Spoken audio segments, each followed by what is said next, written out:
Okay, we're now at section 20.3, motional EMF. Let's share the PowerPoint, and there we go. Um, Now we're going to look at a particular application of Faraday's law in which a so-called motional EMF is produced. Is the EMF induced in a conductor moving through a magnetic field?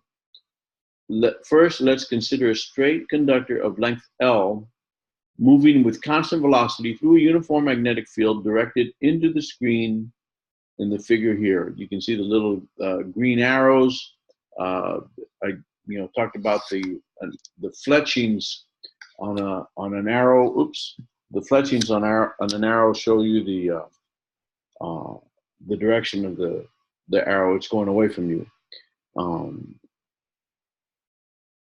For simplicity, let's assume the conductor moves in a direction perpendicular to the field.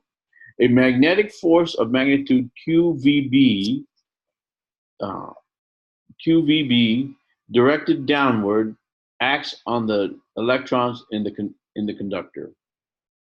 Because of this magnetic force, the free electrons move to the lower end of the conductor and accumulate there, leaving a net positive charge at the upper end. As a result of this charge separation, an electric field is produced in the conductor. The change at the ends builds up until the downward magnetic force QVB is balanced by the upward electric force QE. That is, QE equals QVB, or E equals VB if you divide the Q out of both sides. At this point, charge stops flowing. Because the electric field is uniform, the field produced in the conductor is related to the potential difference across the ends. And we get this relationship. Delta V equals EL, which is equal to BLV. Because there is an excess of positive charge at the upper end of the conductor and an excess of negative charge at the lower end, the upper end is at a higher potential than the lower end. There is a potential difference across the conductor as long as it moves through a field. If the motion is reversed, the polarity of the potential difference is also reversed.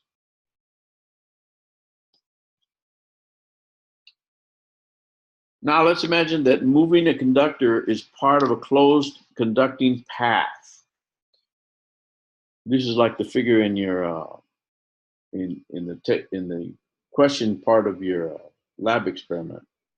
The figure on the left shows a conducting bar of length L, which slides along two fixed parallel conducting wires. Let's assume the moving bar has zero resistance and the stationary part of the circuit has constant resistance R. Let's take the normal direction to coincide with the z-axis out of the screen. A uniform and constant magnetic field B is applied perpendicularly to the plane of the circuit. As the bar is pulled to the right in the positive x direction with velocity v under the influence of an applied force, a magnetic force along the length of the bar acts on the free charges in the bar. This force in turn sets up an induced current because the charges are free to move in a closed conducting path. In this case, the changing magnetic flux through the loop and the corresponding induced EMF across the moving bar arise from the changing in the area of the loop as the bar moves through the magnetic field. Because the flux into the screen increases, by Lenz's law, the induced current circulates counterclockwise, producing flux out of the page that opposes the change. The figure on the right shows the equivalent circuit diagram, and I think that's the figure below shows the equivalent circuit diagram for this example.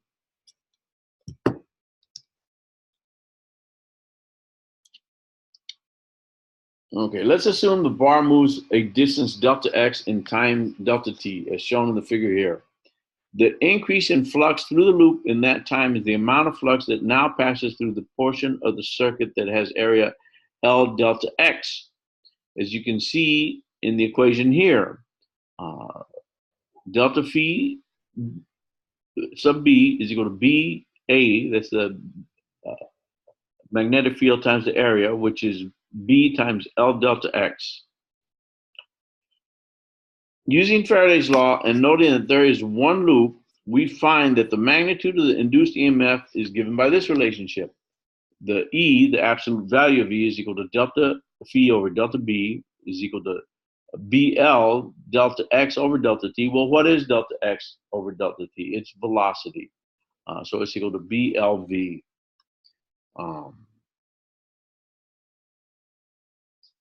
This induced EMF is often called a motional EMF because it arises from the motion of a conductor through a magnetic field.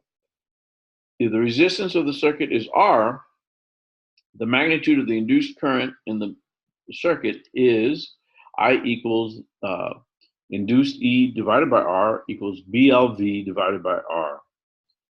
This ends the section on motional EMF. The next section we will discuss is section 20.4, generators.